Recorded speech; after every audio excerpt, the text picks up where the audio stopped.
ആ പിഞ്ചുമോളുടെ മയ്യത്ത് കുളിപ്പിക്കുന്ന സമയം ഈ പൂച്ചയും മരണത്തോട് മല്ലടിക്കുന്ന കാഴ്ചയായിരുന്നു കണ്ടത്. മിടുക്കിയായിരുന്നു 12 വയസ്സുള്ള ആയിഷ. കഴിഞ്ഞ ശനിയാഴ്ച കണ്ണൂരിലെ വീടിനടുത്തുള്ള ഇറക്കത്തിൽ സൈക്കിളിന്റെ ബ്രേക്ക് പൊട്ടി ആക്സിഡന്റ് സംഭവിച്ച് ഹോസ്പിറ്റലിലായി. വീട്ടുകാര് വേവലാതിയിലോടി.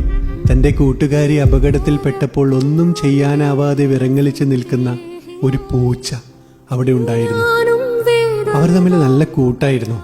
ആയിഷ ഹോസ്പിറ്റലിലായ അത്രയും ദിവസം എത്ര നിർബന്ധിച്ചിട്ടും ഒന്നും കഴിക്കാതെ വെള്ളം പോലും കുടിക്കാതെ വിഷമിച്ചിരിക്കുകയായിരുന്നു ആ മിണ്ടാപ്രാണി.